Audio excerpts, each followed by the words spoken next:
Okay.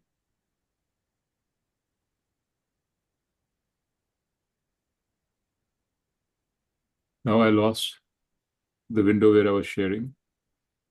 We can see. We can see your stuff. You can see the screen, the sharing thing? I Yeah. can't. I can't. I don't know. Okay. Do you see me also now? Yeah. These are new things that Zoom has come up with. Nice. Anyway. Okay.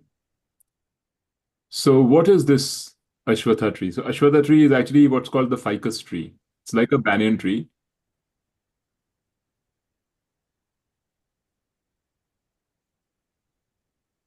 It's like a banyan tree. So you know what the banyan tree does, right? It has roots which hang from the branches, and then those roots become a stem in itself. See if I can also see what I'm sharing.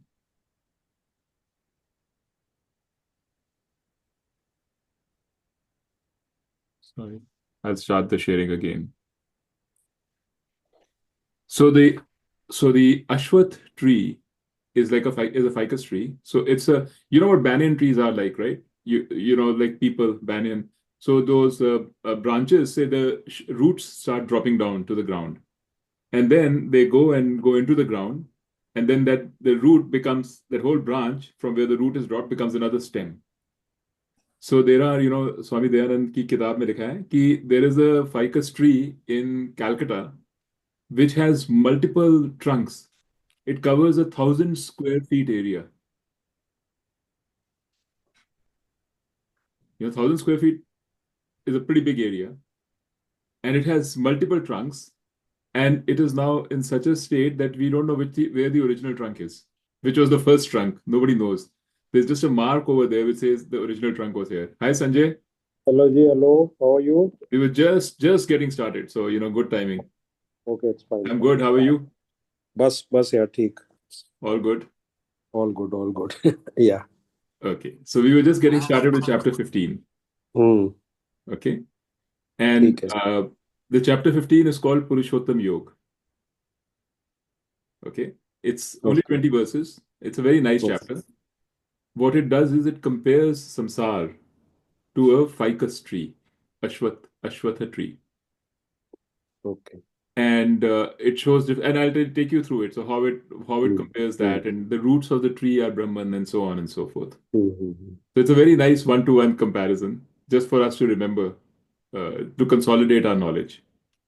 And then it goes Yes. further from there and talks about some same kind of things that we've learned before, but from a different angle.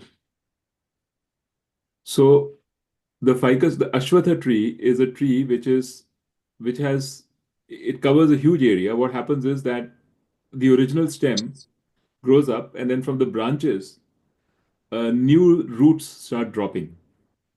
जैसे banyan में होता है ना, people में हम्म. भी ऐसे ही होता है. And then those roots, when they reach the ground, then they get consolidated in the ground, they spread in the ground, and that root which had dropped becomes another stem. And then there'll be another one and another one. So over time, you can have multiple stems.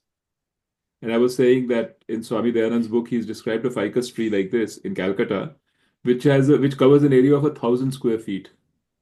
So that's a pretty large area, which has multiple stems in it, and the original stem is gone. So there is no more. We don't know where the original stem is. There's just a note over there, like a sign which says the original stem was here somewhere in the middle, and everything else is now multiple stems. So you can't really you can say that the original root is gone. We can't see. We don't know where it is. But the secondary roots, which have been dropping down from the shoots, from the branches, are what are supporting the tree, basically. So that's a Ashwath tree. And Gita has taken the opportunity because of that tree to compare it with what samsara is. Okay. And in the first 2, 3 verses of Purushottam Yoga, it describes the tree and it says what part of the tree is compared to what part of samsara. So let's look at that verse. And then it also says how should we get, what do we need to do to get rid of this samsara? So how to get rid of this ficus tree? What is the axe with which we can cut this samsara?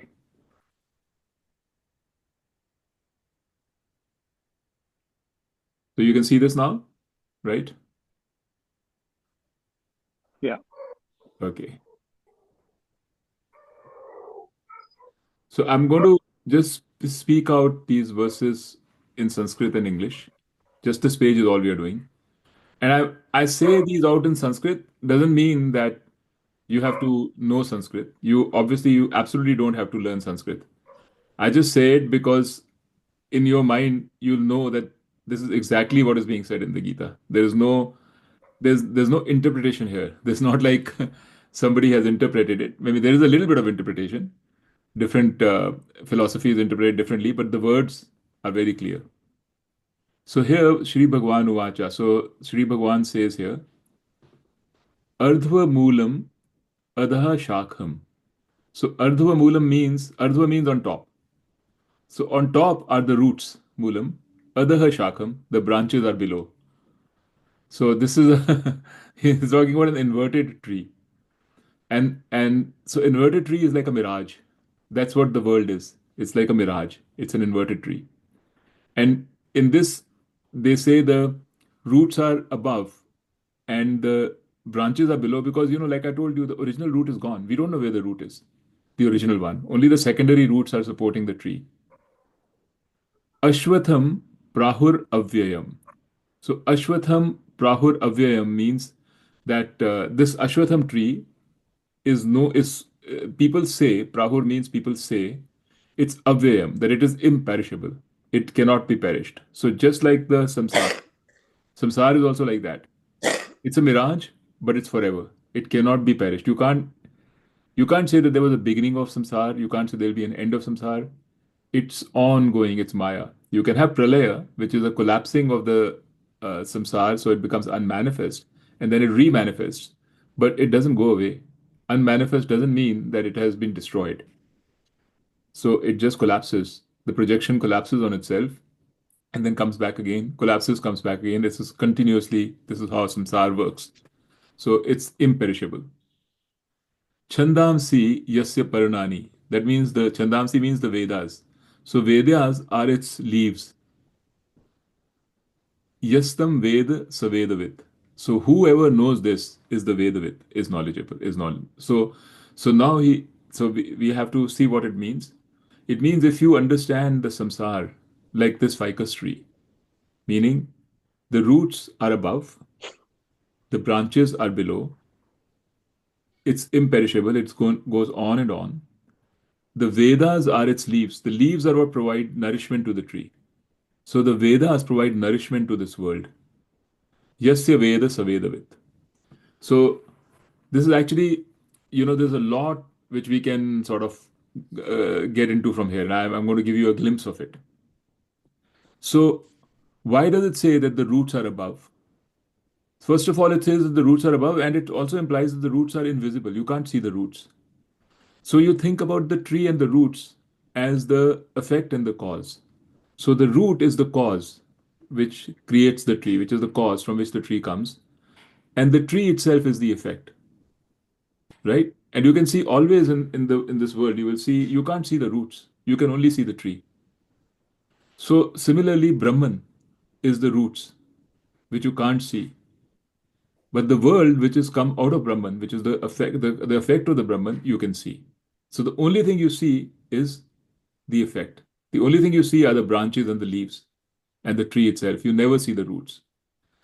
And it's inverted the roots for two reasons. It said that the roots are up above, which means it is a mithya. This world is a mithya. The whole thing is like as if floating. It's a mithya. But also the roots are above, meaning the roots are outside space and time. They are not. Brahman is outside space and time. It's the adhisthana. It is above the what we see. Whereas whatever we see is within space and time. So this tree or the manifestation of its branches, everything, etc., are all within space and time. Whereas Brahman is not in space and time. Space and time are created by Brahman. So it's literally, it cannot be seen. Brahman cannot be seen, cannot be experienced. It's not in space and time. Then when it says Chandamsi Tasya Varnani, that means its leaves are the Vedas. It's saying that Vedas, just like the leaves of a tree, are what provide nourishment to this world. That Vedas make the world go around. Vedas create samsara. So this is very, very different from what we may have thought about of the Vedas. When we are young and we don't know any better, we think Vedas are the spiritual guide, right? Now, in this case, when he says Vedas, he's talking about the initial portion of the Vedas. That means the Karam Kand. That means those portions which talk about the rituals, the different rituals that we do. So those rituals are what keep the world going, because we have desires. In order to fulfill those desires, we do rituals. This is all old times. Huh? Nowadays, we don't do it. But ये जब से ये बनी है गीता उसकी बात कर रहा है. So तुम्हारी कोई desire है, you want a son, you'll do a ritual for getting a son. You want rain, you'll do a ritual for rain. So whatever your desires are, the rituals are done, and the rituals perpetuate. They give you your desire. And the samsara is all about having the desire, meeting the desire, then finding a new desire, then running after that desire. That is what is the wheel of the world. So that's what nourishes samsara. So Vedas nourish the samsara. So by learning the first part of the Vedas, you will learn how to live in this world in a dharmic way, but you are going to be caught in the world only. In other words, you are going to be in samsara. You're not getting out of samsara. So the leaves, just like they provide nourishment to the tree, the Vedas provide nourishment to samsara. So this thought of has come very often in the Gita, that the initial part of the Vedas, the Karam Kanda, is not a route to moksha. It's a route to dharmic living, but not a route to moksha. So yasya Veda, yastam Veda, yaha matlab the one who, tam Ved, the one who knows this, saha Vedavit, he is a Vedavit. So a jnani is a person who understands this, who understands that the cause of the world, the root of the world, cannot be seen, cannot be experienced. It is known. It is Brahman. And what we see, everything we see around us, is like the tree. It's the mithya tree. It's the mithya world. That's what we see. And this world is nourished by having desires and the results of those desires. And this cycle is what nourishes this world, this samsara. So samsara really is in the mind. It's in our mind. And it's in our mind that we have these desires and we see the fulfillment of the desires and we feel happy, and then we have another desire, then we are restless till it gets fulfilled. It's all in the mind. So this all samsara is basically, don't think about it as the world outside. Think about it as your perception of the world outside. It's in your mind. Okay? So that was the first thing he introduces. Then he says, Adaha cha urdhavam prasrita tasya shakha guna pravriddha vishya pravalaha. So adaha means niche or and upar. Adaha cha urdhvam, below and above, फैली हुई हैं, spread out, are its shakha, are its branches.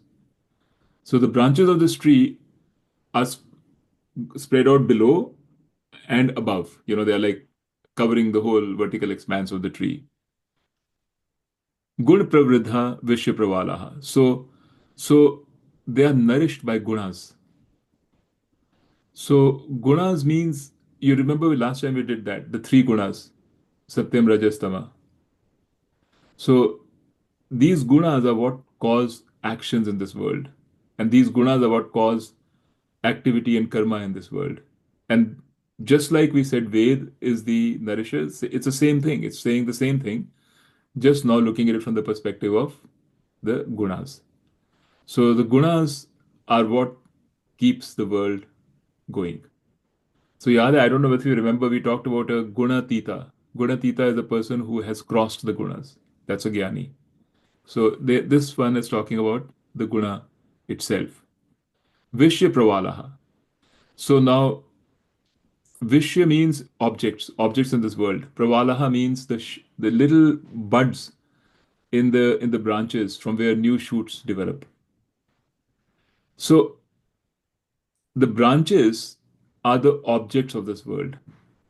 So just to continue with the analogy, right? We said that the mula, the roots are Brahman. The tree itself is the world.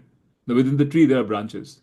So branches are the different jivas, animate and inanimate, um, objects in the world, things, people in the world. So animals, human beings, and so on. And he says below and above.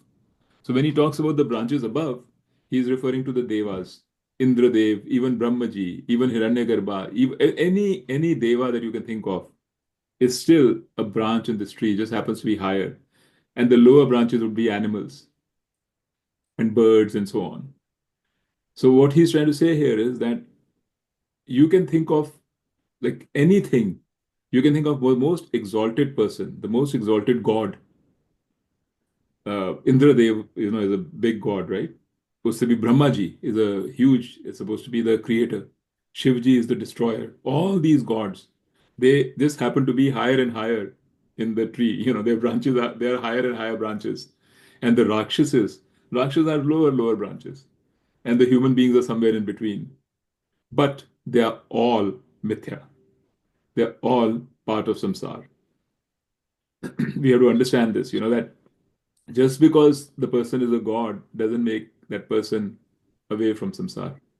So another thing he's saying is you can't say that by worshipping a god or something like that, I'm going to be rid of samsara. So he's trying to emphasize that point. So whether it is above or below, that's just a relative placement, but it's all samsara and it's all mithya.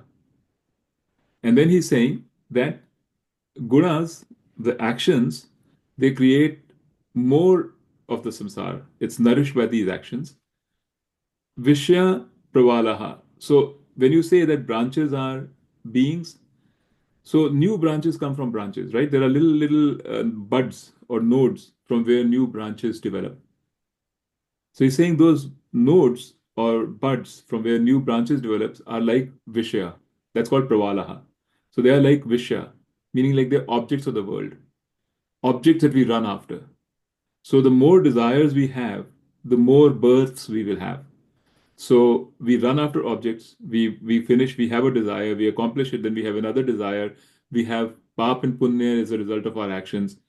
Every time there's a pap or punya, there needs to be a new branch now which will be used to fructify the results of that pap and punya. So the next janam, so that's a new branch. So he's just describing how the comparing samsara to different parts of the tree. Then he says, Adaha cha, and down, Adaha means down, Mulani anusantatani. So now the Mulani anusantatani means Adaha means the new roots which are developing. So the new roots fall niche, um, to the ground, and they spread out into the ground. They go underground and they start spreading out. Karma anubandhini manushya loke. So those are like those roots are like karmas, the effects of the karmas which hold us, which bind us to this world. So the tree is very, very solidly bound. It's got so many shoots which have fallen down, become roots, and then become new trunks. So it's really solid, you know. And those are our karmas. They're like our karmas, which we do. They go down into the ground. They solidify it. They become pakka, and we get more and more bound in this samsara. So that is the whole idea. It's not just one tree with one single trunk with one root. This is a tree with multiple roots. So that's how they kind of got inspiration to say, okay, this is like samsara. Okay. अभी तक ठीक है हमें It's good. Yeah. Then he's saying न रूपम अस्येह तथा उपलब्धयते Na antah na chardena cha sampratishtha. Matlab, this is where he becomes philosophical now. And then he says, I'll explain. Ashwatham enam suvirud moolam. And then asanga shastrena dridena chitva. So these three lines are still talking about the tree. The first three lines, it's saying that we cannot, the form of the tree is not the way that it is perceived here. It has no end, na antaha, na cha adi. That means it has no beginning. Na cha sampratishtha. Sampratishtha means any continuation. So now he's becoming a little philosophical, and he's saying that we, um, this tree, we think that we are seeing the tree, but really we are not seeing the tree. He's describing it, it's mithya. Its roop, if you try to analyze its roop, if you try to understand what is its roop, what is its form, you realize that it is not what you see. And you can see, every time you try to analyze, you say, okay, this is what this is. And then you say, no, you start digging into it. You remember we did that analysis that we think it's a gold bangle, but it's not really gold. It's a collection of atoms. Then you analyze that, you find something deeper inside it. So the more you try to analyze what that is, what its root is, meaning what is that thing, the more you realize that you don't really know what it is. You get more and more questions every time you think you've got an answer. So that is the nature of the world. As simple as the fact that it is never steady. Anytime you see something, the next moment it has changed. It's everything is changing all the time. We may not perceive it as such, but because we are not sharp enough, our senses are not sharp enough, but we know this, that everything is changing all the time. We know that things are not what we see. So he's not trying to say that this tree, you know, it's rupam, that this world, it's rupam, asya eha, मतलब जो यहाँ पे हमको दिख रहा है, that is not upalabhyate. That means it cannot be grasped. It cannot be perceived. Because it has no end. You keep analyzing it, it will keep analyzing forever. It has no beginning. You can't say when this world started. There is no end, there's no beginning, and there is no sampratishtha either. It's not like if it is like this, it will just continue to be like this. There will be changing. It will be changing all the time. There's no continuation. Then Ashwatham enam suvirudham suviridhamulam. That means its roots are very, very dug in. So he's saying now two contrasting things. One, he's saying we don't know what it is. You can never understand it. You can't really grasp it. Then it's saying it's also dug very deep. Its roots are very deep, meaning you can't get rid of it. Um, you can't say that it doesn't exist. It's not there. It's dug deep. Then after this, now the first three lines are describing still the tree, and now he's going into his next point, which is how can you get rid of it? So he says you can't just get rid of it. It's very, you think you analyze it and you will understand it. You can't. The roots of ignorance are very deep. Now he starts the next thing. He says now, asanga shastrena drinena chitva. So asanga means dispassion, vairagyam. So with the shastra, with the weapon of dispassion. So, in the way Swamiji describes it, he calls it the axe. The axe which cuts the tree is dispassion. So it's vairagyam, uh, a drirena, meaning like a very firm vairagyam, very strong vairagyam. Chitwa, it cuts it, having cut. So you can, having cut this tree with the axe of dispassion. So let me see what he says here. After cutting this tree, whose roots are well entrenched with the firm weapon of detachment, then it goes on from here. So okay, so this much you understand so far? Yeah. Okay. Then he says, Tataha padam tat parimargitavyam yasmin gata na nivartanti bhuyaha. So, having cut the tree with the firm axe of detachment, then thereafter, go towards that, you must go towards that goal. Which goal? Where having gone, you don't return from. Meaning that is what Moksha or Brahman they say. Because everywhere else, when you go, you return. When you go to Swarag, you return. When you go to Narak, you return. But when you have Moksha, you don't. Tam eva chadyam purusham prapadye. So only that Adi Purush. Adyam Purusham is the second declension of Adi Purush. So Adi Purush means that original Brahman, that Brahman. Prapadye, I will surrender to. Yataha pravritihi prasrita purani. That one who from whom this primeval, this whole creation has come. That is the Brahman. Okay? So I'll surrender to that Adi Purush alone from whom the primeval creation has come forth. So, it's like I mean, you heard all this before, so I hate to repeat it. So this is probably not new to you. But what he's saying is that the way to get rid of samsara or to overcome samsara is by knowing, by the knowledge of that Adi Brahman, that Adi Purusha, which is Brahman, who, if you surrender to that Brahman, right, that's how you get rid of samsara.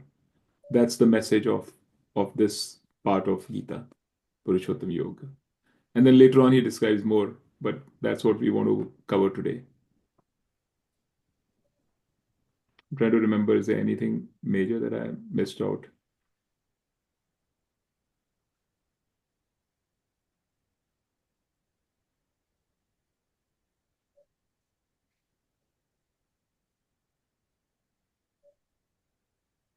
You know, in Swamiji's book, this one, on chapter 15, he describes what Tridena Asanga means. So he quotes from Shankaracharya. So Shankaracharya describes Dridena, meaning the firm detachment. He says, if you can get detached from your son, that is firm detachment. So I don't even, I mean, this is like, I don't even want to go there. But what it, but what he's trying to say is, um, you have detachment, like firm. That is, if you have that understanding, true understanding of that nothing bad is going to happen to you, nothing, there's nothing wrong, nothing, you are not going to perish. That original thing that he started the Gita with, then you will have this detachment, and this is a test for you. Then he said, then other detachment is detachment from friends. And he said that happens, you'll find it'll happen very easily because you'll soon realize that when you go meet your friends, the same old friends, you have nothing in common with them. That they'll be talking about movies and drinks and plays that they went to see or something else, something interesting in this world. And what is in your mind, which is Brahman, you can't talk about because that is not, nobody's going to listen to you, and nor are you going to be interested in talking about it because nobody will understand. So you will have a little hello, hello, and everything, and then you will go away, right? So that detachment is there. But there is also the detachment which says, are you detached from your children, from your son? And that is the ultimate kind of test of knowing, okay, I am detached. I have uh, the understanding which is needed. Because detachment comes from understanding. And Shankar also says that there's a quandary here, which is that you need detachment for knowledge, but you need knowledge for detachment. So it's a catch 22. So that's why this whole idea of Shravanam Mananam Nididhyasnam. So to break this cycle that without knowledge I can't be detached, without detachment I can't get knowledge, they say, okay, first just listen to the knowledge. That'll break the cycle. And then slowly, slowly, as take the first little step which comes to you, and get a little bit more knowledge, you'll get a little bit more detachment. Little more knowledge, little more detachment. And over time, that's the cycle, a virtuous cycle which will take place. But then here, what he's saying is that detachment is not enough, because if you see what how he's put it here is, he said asanga shastrena drirena chitva. Chitva means having cut. So having cut the tree of samsara with the asanga shastrena, with the weapon, the drid weapon of drirena, with the drid weapon of detachment, having cut, then padam tat parimargitavyam. Then make your goal. Pada means your goal. Make your goal that parimargitavyam, meaning that um, uh, inquiry. Make that inquiry your goal. Which inquiry? The inquiry of that person having gone where, Brahman, having gone where there is no return, who is the Adi Purush, to whom you surrendered, and the one from whom this whole creation has come. These three things, they describe the Brahman. They describe Brahman. So, if you, I don't know whether I mentioned this to you, if you look at the Brahma Sutra, it tallies exactly with it. The first sutra of Brahma Sutra is Athato Brahma Jigyasa. That means, Atha means now. So now means what? Now means having got the qualifications. The qualifications of Vairagya, Viveka, Shat Sampatti, Mumukshutva. Having got these, Athato, Ataha means why? Why? Because you know that the only way to gain moksha is through knowledge. You can't gain it through karma. Now, having understood that and having got a prepared mind, Brahma Jigyasa Kartavyam. Brahma Jigyasa, meaning now you do the inquiry of Brahman, you must do the inquiry of Brahman. Kartavya. Kartavya means it must be done. So, and the same thing is here, which is having broken through this, the tree with the axe of dispassion, then make your goal this inquiry. Pari Parimargitavyam means the inquiry. So make your goal this inquiry. Inquiry of what? Inquiry of that. Yasmin Gata, having gone where there is no return. Tameva Chadyam Purusham Prapadye. Surrender yourself to that Adi Purush, the one, that Adi Purush to whom you surrendered. And Yataha Pravriti Prasrita Purani. That person from whom all this pravriti has come. So he's saying make that your goal. So just detachment is not enough. You have to then do self-inquiry or Brahman inquiry. That's what these four quick, short verses are saying, but they're saying so much, really. If you understand what they're saying, if you have the background, you'll see that it can cover Vedanta. Okay? Shall I close this? Hey, Dheeraj, what do you mean by surrendering to Brahman? I mean, what does that mean? It means, I'm going to shut this. So, surrendering to Brahman means knowing. It's really, surrender is, there is no, in Vedanta, there is no surrender called like, I just give up and I'm lying flat, prostrate. I've surrendered. I'm going to do nothing. God, you take care of me. That's not what surrender means. Surrender means knowing that Brahman is the Karta Dharta. So if you remember before these in Karam Yoga, he described what the surrender is.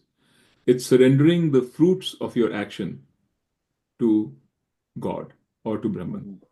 Not surrendering the action, but surrendering the fruits of the action. Yeah. You remember that there was a very Yeah. important verse which talked about Brahma Yoga 247. It was saying ke apne, like, the owner of the action, the fruits of the action is Ishwar. My adhikar, my right is only to the action, not to the results thereof. Right? So that's what surrender means in the context of Vedanta. In the context of bhakti, you can say surrender might mean वो भी actually it means the same thing.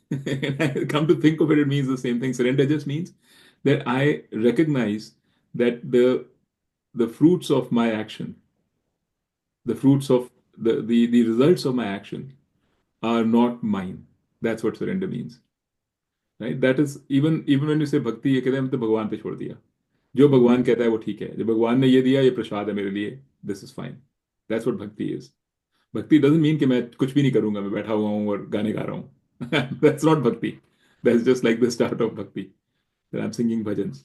But the attitude of the mind of a bhakt is God. God decides. God will do the thing, and I trust God to with the whatever results, whatever He gives me. I will just keep doing my work. I'll keep doing my duty. That's bhakti. But do you think that surrender also means that even the actions themselves, to recognize that even the action that one undertakes, it's not that you have total control over Yeah, you can what say that also. plops, Yeah, sure. into your head. Yeah. Surrender is equal to knowledge, really. That's what Yeah. it is in Vedanta. So first he describes the world as analogous to this tree, a mithya kind of a tree, roots above somewhere, out of space and time. The only thing we can see is the tree itself, the effects of the root in space and time, which has branches which are like jivas. There are some branches which are high above, like gods, some branches which are lower down, like animals and rakshasas, but they're all same branches of the same tree. Mhm. It has leaves which provide the nourishment, because leaves के बिना तो tree मर जाएगा ना. Leaves is what takes the sunlight and converts it into energy. So the leaves are like Vedas, they nourish this world, and it has nodes from where new branches are emerging, which are new jivas, which are coming because of karam bandha, because we are doing actions. Those actions give us pap and punya. So to experience those pap and punyas, we need more janmas. So that's what the branches are, and it has these roots which keep falling down, which are like karma anubandhas, right? They fall into the ground. They are like karmas, and they get solidly entrenched in the ground. They spread in the ground, so those becomes very firm. And so our karmas make us firmly entrenched in samsara. Um, from this, if you look at this tree, you'll think it's impossible. It is imperishable. You can't overcome this tree of samsara, because it seems like, how can I overcome this tree of samsara? It is so strong. The desires, everything are so strong. My connection, attachments are so strong, right? That's what you feel. You also realize that this world, the more you analyze it, the more you realize it's not what you see. Its form is not really known. You think this is the form. You analyze it, you find there's another form, a deeper form. You analyze that, you find there's another form. So you don't know what the form is of this tree. And you don't think you can ever overcome it. But then he says, you can overcome it. You overcome it through the acts of dispassion. So that's the Shastra, the dispassion. With dispassion, you can cut this tree. And it's like, again, Swamiji here again, he says, it's like when you cut a tree with an axe, you can't cut it one time. First time you'll do it, there'll be a little notch. You keep at it, at it, at it, at it, at it. Multiple times, you have to have multiple hits, then you can cut it. So it's the same with Vairagya too, with everything. With over multiple attempts of Vairagya, you'll develop enough sharpness of the axe, you'll develop enough Vairagya to cut it. And that also is not enough. Because if you just cut it, another tree will emerge. You have to get to the root, which is under the ground. That's when you know that, okay, I've got rid of the tree. Otherwise, if you just leave a stump, another tree will come. So detachment is just the first step. What you have to really do is parimargitvam, which is parimargitvam is um, parimargitavyam. Davyam means, when you say tavyam or avyam, that means something which has to be done. Like kartavyam is an action that has to be done. So parimargitavyam means you have to do this inquiry. You must do this inquiry of what? Of that tat, that Brahman, which is yasmin gata na parivantati. Nobody returns. Meaning once you know that Brahman, there's no more rebirths. Then the same Brahman is also described as और क्या उसने कहा था? यस्मिन गता. Then he said, who created this world? The Adi Purush who created this world. The Brahma who created this world, the ultimate cause of this world, and the Adi Purush to whom you must surrender. Those three things he's described about the Brahman. He said, to that Brahman, of that Brahman, you have to do your inquiry. Then you can cross samsara. Okay? This is like word to word Gita.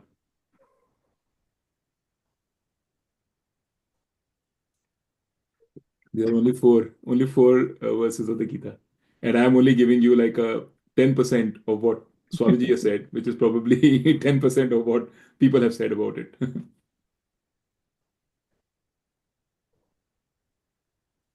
Really, the tree is sort of Maya, describing Maya, but then the axe is also sort of made from the same tree, right? All of it is, you use Maya to disentangle yourself from Maya. Right. Because it's all Maya only, it's all knowledge only. Otherwise, this tree doesn't really exist. You're not the tree, you're not a branch on the tree, you're Brahman. You just don't know it. Okay, so anything else we can, I think this is what I prepared for today. So we'll leave it at this. Next time we'll do a little more. We can go a little deeper. I wasn't sure how much we would have the interest to go today after such a long gap. And sorry, one more question. The dispassion that is mentioned in the verses, it's just, then they say, you have to do the self-inquiry after dispassion, but dispassion really covers all those prerequisites, Vivek, Vairagya, not just, right? That's what they mean, You can kind of. say that, yeah. It covers all the prerequisites. They're all, the four prerequisites are not different from each other. The four prerequisites are just four sides of the same. Mm-hmm. Like you look at it from one angle, it's dispassion. Look at it from another angle, it's vivek. You can't say, oh, now I have dispassion, now let me get vivek. Right. You can't, doesn't, and now let me get mumukshutvam. No, without mumukshutvam, you won't even have dispassion. Without dispassion, you won't have mumukshutvam. Without vivek, you won't have, Right. without shatsambhati, Vairagya. you won't have vivek. It's like they're all completely intertwined. They're just trying to say four different things, but that's only one thing, which is a ready mind.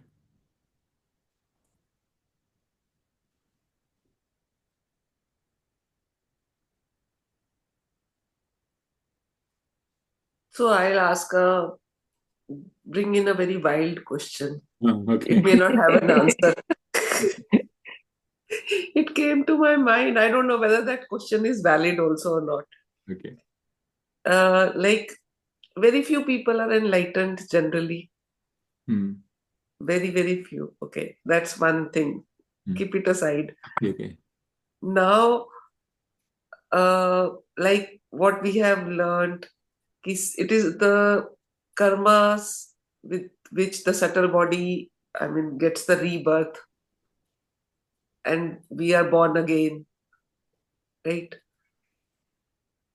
So that means there is a number of subtle bodies in the seed form somewhere, and from where the next birth comes for that subtle body. Right.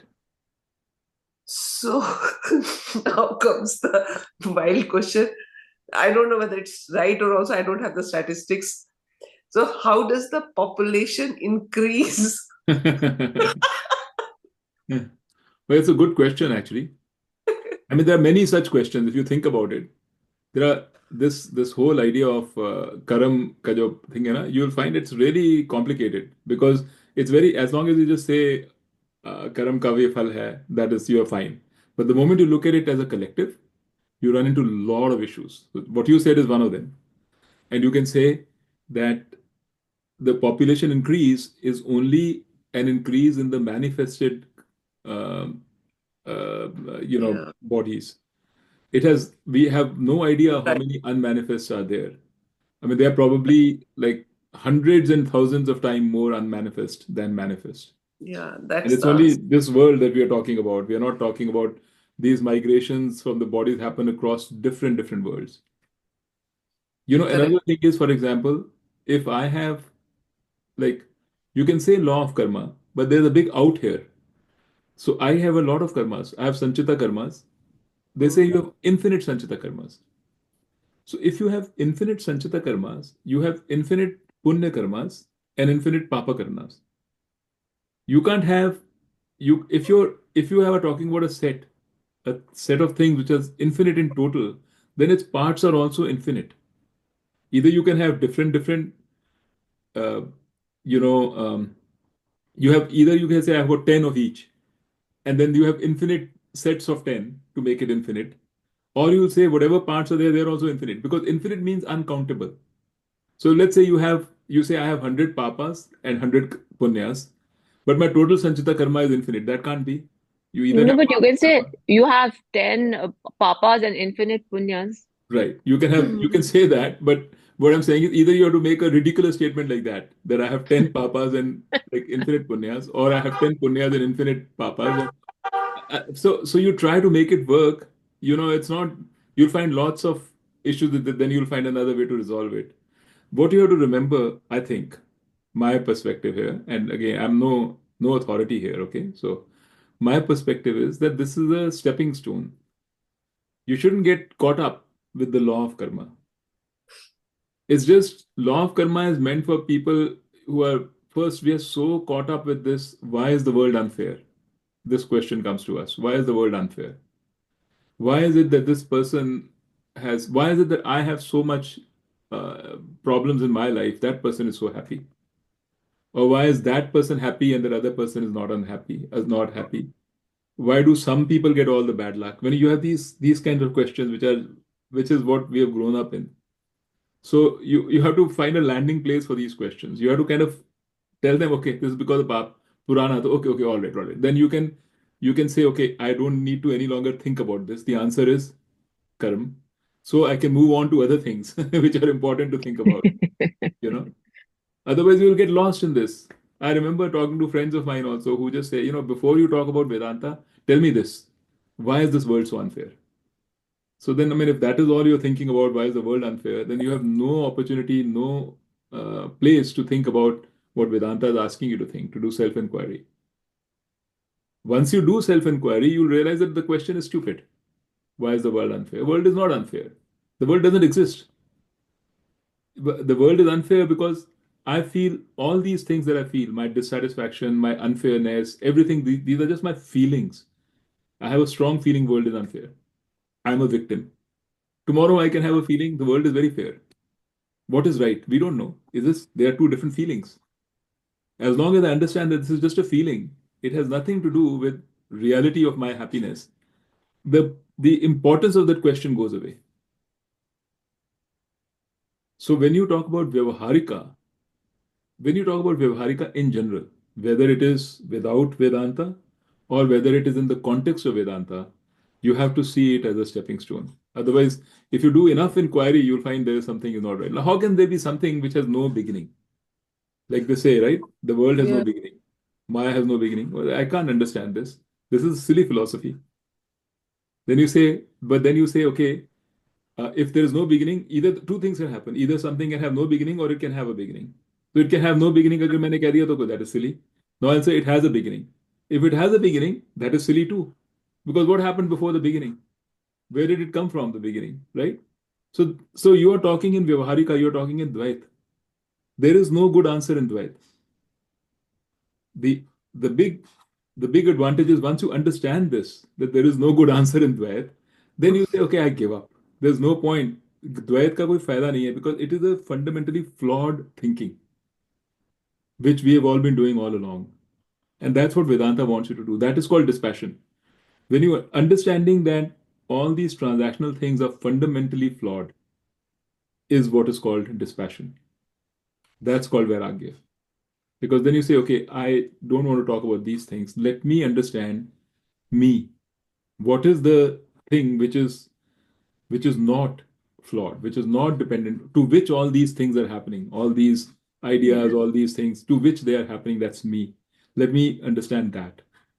So you can only start thinking about, to me, the one to which all these things are happening, when your attraction to the things itself has diminished. Mhm. When you're no longer worried and infatuated by the thing itself.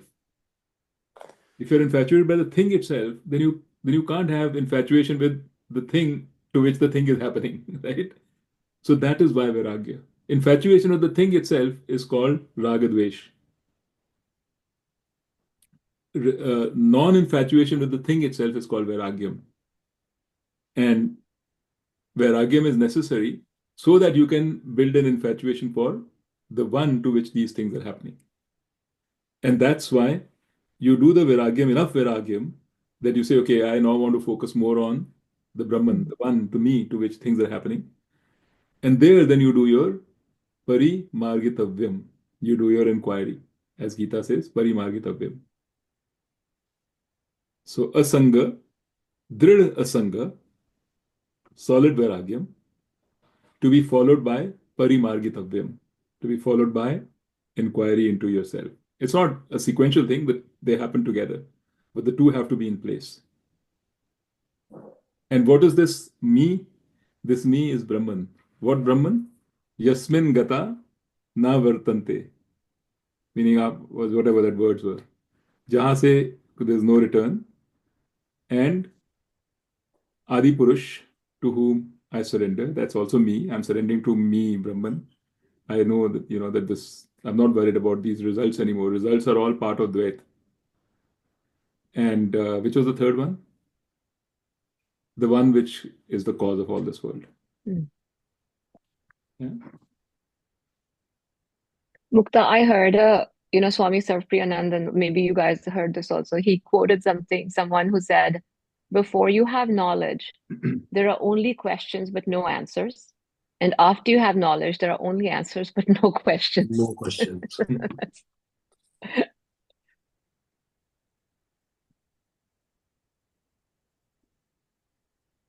Actually, this thing had come to my mind long time back, but I found it too silly to ask this question. Just saying. I met Swami Paramarthanand when I went to India last time, right? No, last to Yeah. last time. I'd gone to meet him. Mm. And I just met him for 20 minutes. In fact, I told him I'm very thankful to you for doing the Brahma Sutras, because, I told him I listened to them twice over. I've made a spreadsheet of them and everything. He was very shocked. Okay. Very happy.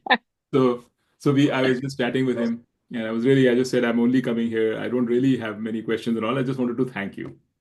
And so on. So he said, yeah, welcome. And then he said, question. I said, okay, I have one question.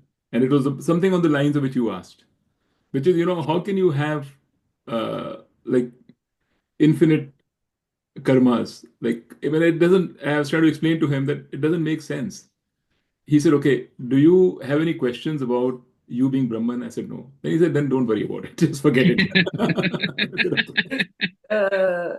I also remember that in the Gita talks by Sarpriyananda, I don't know, episode 106 or 107 or something, where he has also ultimately said that karmas, this karma and karamphal is like, in the ultimately it has no meaning when you think only of the Brahman and the Paramarthika thing, and that place, karma has no place. Yeah, Something I like that. mean, that is the Remember ultimate. exactly, but उसमें उन्होंने उसको बिल्कुल nullify कर दिया था. You can't really nullify it completely also, because uh, एक स्वामी दयानंद की बड़ी मजेदार joke है. He made a joke because people ask him a lot about this, about the Vyavaharika Satyam, because this is the world that we live in. You can't just say this world is nullified. I'm only Brahman and that's all that matters. That's not a philosophy. So Swami Dayanand doesn't at all Mm. go with that. He says you have to account for this world. This world, Yeah. whatever thinking you have, whatever knowledge you have, has to account for this world. So you can't just say, I'm consciousness and be done with it. Because that's not, then at one day you'll have to account for all this you see, all the pain and suffering that Yeah. you have. It has to be accounted for. So it's like saying, एक आदमी था, वो केला खा रहा था, banana. Okay. So he peeled the banana because he's not, कहता है, banana is the Brahman. I'm interested in the banana. I'm not interested in the peel. Peel is like mithya, is like the world. तो उसने अपना peel करा, banana, and he ate the banana. He threw the chilka in front of him आगे and ate the banana. And he said he took one step and he stepped on the छिलका, वो फिसला, जोर से फिसला, गिरा, and जो उसने खाया हुआ था वो सब बाहर निकल गया. Either that is the fate of a person who cannot account for this world because वो फिसल जाएगा. The world will Right. make you fizzle. You think you've got all the knowledge, and in the next moment you'll be fizzling, and all your knowledge will come out. Your knowledge will be useless. So that's very interesting, isn't it? Very nice joke.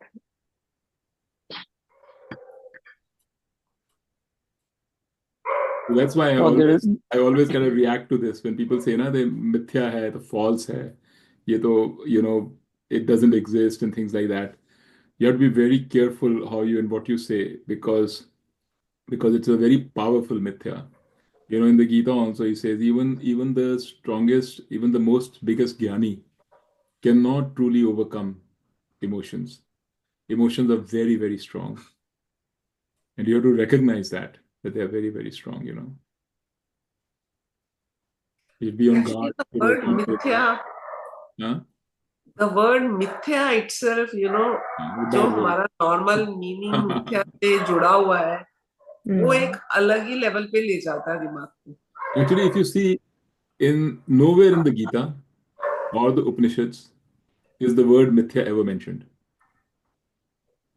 This mithya has been created by Shankaracharya Okay. in order to make it easier for people to understand, but it's also made it easier for people to misunderstand, Yeah. unfortunately.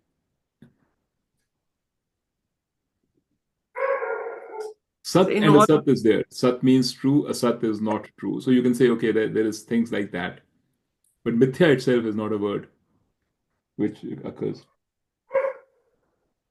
when you people listen to this recording again, you'll have a background of dogs barking because outside my house, Okay. lots of dogs are barking, and that's going to be the background of this. If you Right listen to Swami Paramathanand's audio recordings, it's the same story. Because wherever he's sitting in the ashram, वो भी India में ही है ना. So India में तो you will hear birds chirping, you will hear dogs So barking, that's okay. Birds you'll hear chirping is okay. noises, construction people doing stuff, cars going, people blaring horns. ठीक है. Gives authenticity. Yeah.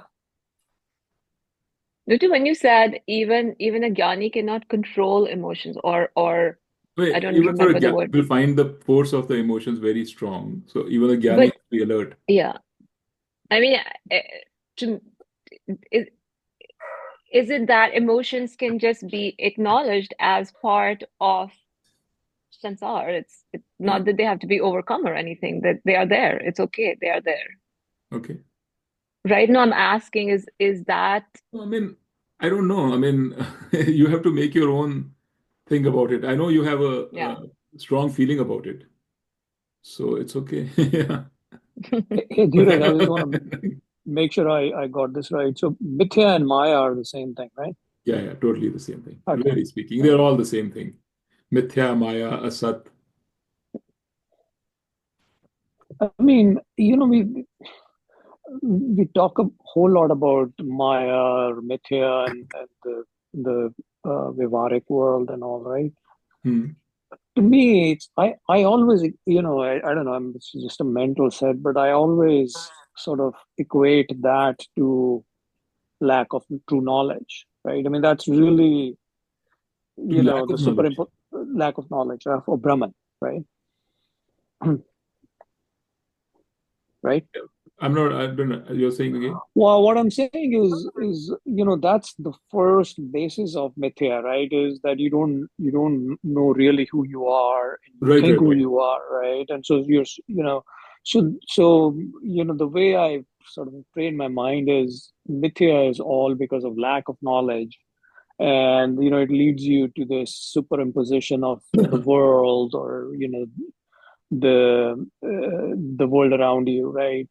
And then Right, you get entangled in that, and so forth, right? So right, the idea really is to understand that, and right.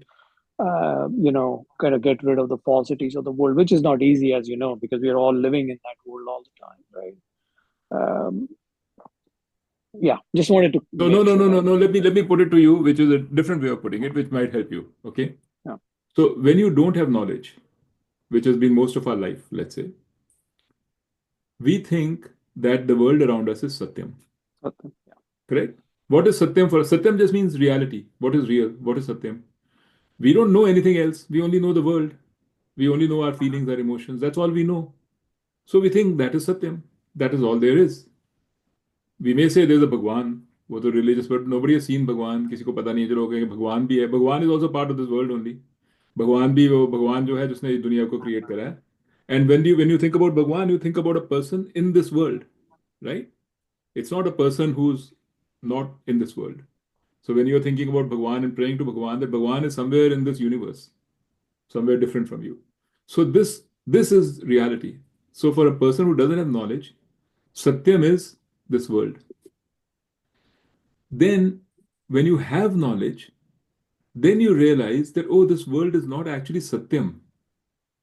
Then you say, oh, there is a Satyam which underlies everything that I'm seeing.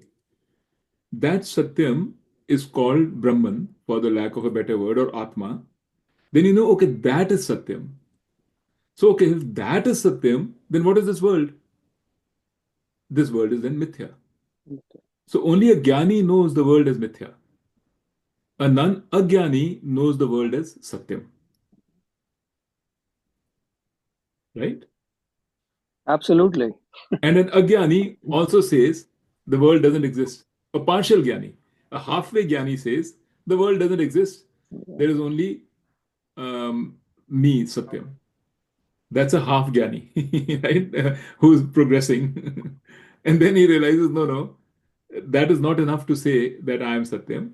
I have to understand that there is a world and I have to account for that world too. And then he says, how do I account for the world? I account for the world as a superimposition on Satyam. Mithya is nothing but a superimposition on Satyam. And what is the superimposition of? Of knowledge. So it's just like you imagine, right? When you're imagining something, that something exists in your mind as knowledge. You're projecting that out in your mind and imagining, correct? Or when you're dreaming, how do all the dream characters come about? They come about because you have knowledge. That knowledge is manifested as a dream. That knowledge in your mind, that emotion in your mind, that feeling in your mind, whatever you want to call it, it's unmanifest in your mind. It's manifested as a dream. Not all the knowledge that you have is manifested, right? Yeah. You have so much Yeah. knowledge. You're not thinking about all of those things. When you're thinking, means what? Thinking means you're projecting. When you're thinking about something, you're visualizing. You're projecting that, you're making it manifest. That's what thinking is. You have so much knowledge which you've gathered over so many years, right? It's all there, but it's not manifest all the time. You only Yeah. manifest that which you need. Yeah. How do you manifest it? Through the power of Maya. You manifest it. You manifest meaning you think about it. You can say, I remember it, I think about it, I can see it, you can dream it, you can imagine it. All these things are possible because you're manifesting a part of the unmanifest, boundless knowledge that you have. It's not boundless, but God's knowledge is boundless. So God can manifest the whole world. Yeah. That's the idea. Just like we manifest a dream, the God manifests this world. And that knowledge is also part of the knowledge of a Jnani. If you don't understand that, then you're half a Jnani. And that's what Vedanta says. Sankhya says that is not a manifestation of my knowledge or Ishwar's knowledge. That world already exists. So that's a Dvait. There is me, and there's a world which already exists. And Vedanta says that is incomplete. Vedanta doesn't say it's wrong. Vedanta says that's incomplete. There's one more step where you unify the two parts of Dvait, the me, the subject, and the object, which is the world, can be unified into one, Advait. Yeah. So Vedanta just says we've taken one extra step. Dvait is incomplete. It's not wrong.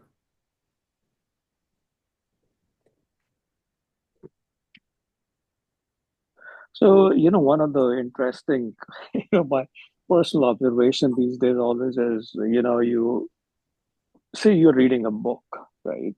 Um and so there is all this worldly knowledge, right? And so the question becomes, do you invest your time and energies in this lower knowledge, or do you use that time for upper knowledge, right, which is knowledge of Brahman? It comes up over and over again, right? So should I be spending my time learning about machine learning, or should I be, maybe reading the Gita more, right? Anyway, I just am No, sharing my that's a really internal good tussles and question. thoughts. I mean, I would say you do both. Don't give up on machine learning. I mean, the thing about this knowledge is once you have it, you don't have to spend time on it, right? It's actually pretty simple if you get it It's very right. straightforward. The reason Yeah. why you're spending time is because you still are in the process of consolidating it in your mind. So you want to spend time on it because you know that with more time, there's more consolidation occurring. There are little things which are clarified. You're finding joy, you're finding it productive. Yeah. So The that's the why the, you're lit, listening to all this. the But litmus test is just again my personal, the litmus test is the stock market went down for 10-15% in the last 2 weeks, right? Are you still balanced and just taking it in stride, or are you just jumping up and down, right? yeah, I No, the mean, real question is how strongly can you cling to that knowledge and take support of that knowledge in tough times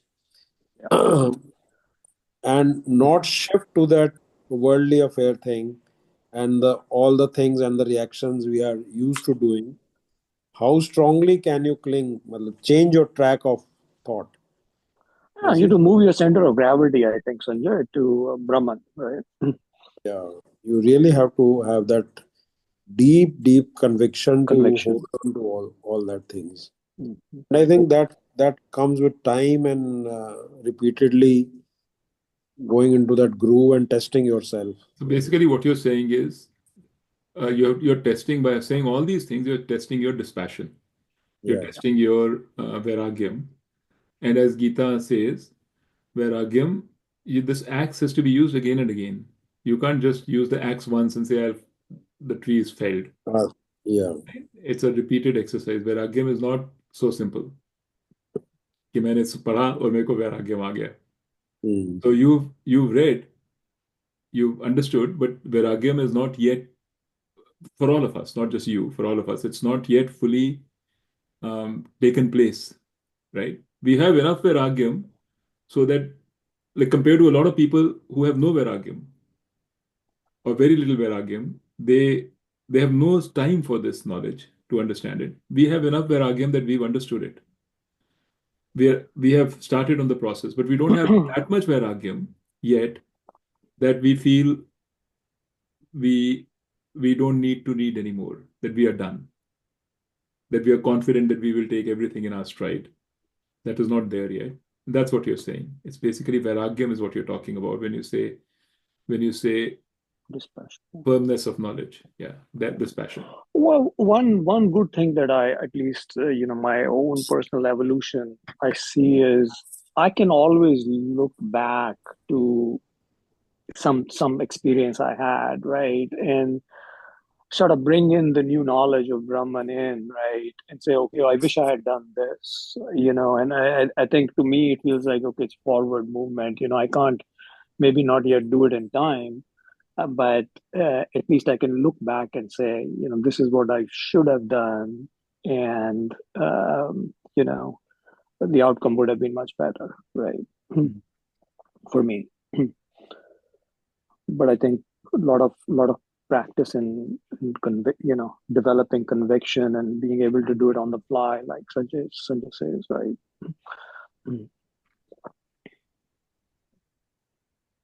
I'll But hit one other thing only which Vairagyam will not work. I think there's a big role of Viveka also. They both have to go hand in hand to produce the results. yeah. Viveka You means get, what? Viveka means knowing Hmm. that there's Brahman. Yeah. Viveka means knowing that Brahman is Satyam and the world is Mithya. That is Vivek. Hmm. It's not the Vivek between things in the world. It's Nitya Anitya Viveka. That's the whole full word. Hmm. Viveka is a short form. It's Nitya Hmm. Anitya Viveka. The Viveka between discrimination between what is real and which is eternal and which is not. What is real and what is not real. So Viveka also, right now your Viveka is more like, okay, I know that there's a Brahman, right? I know that the world is here, but it's not firm for all of us.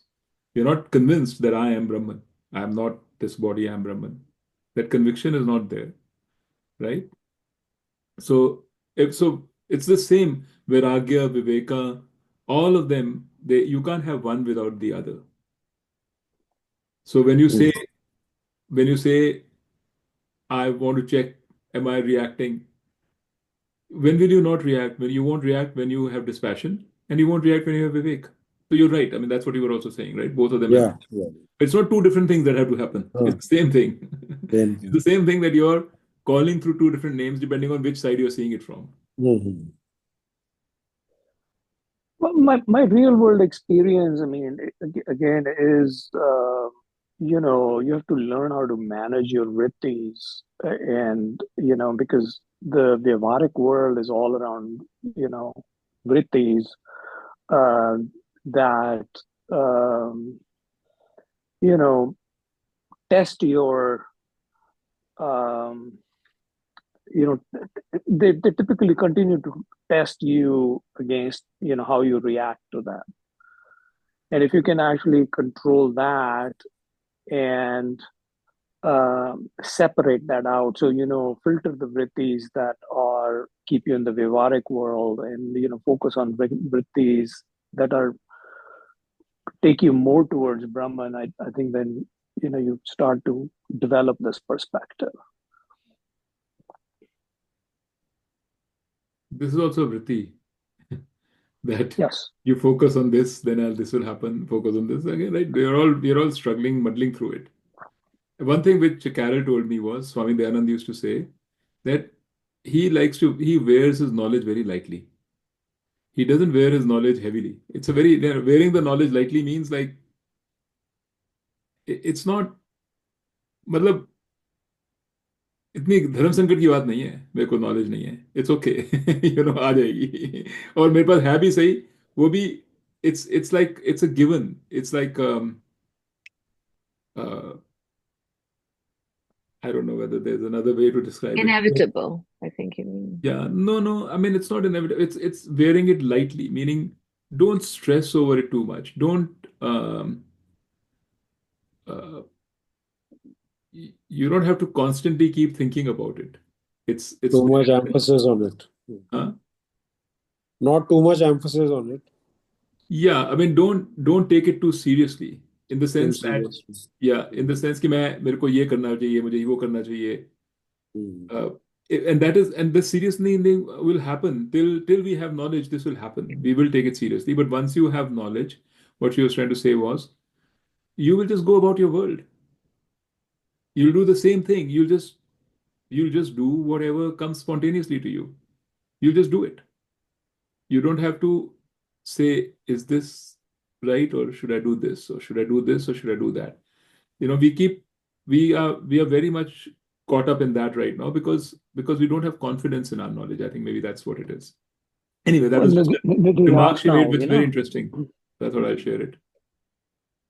I think one other thing he used to say, which I found very helpful, is that even my mind, Swami Dayanand would say, it's a mind, it does funny things. Let it do whatever it does. That's what he used to say. Chalo. Shall we call it a night? Okay. Yeah. Mm. Okay, thanks. you. Nice to see everyone. Thank you. Yeah. We Thanks. catch up in Have 2 a good day. weeks. Yeah. Okay. Chalo. Bye. Sanjay. Rajiv. Bye-bye. Bye, guys.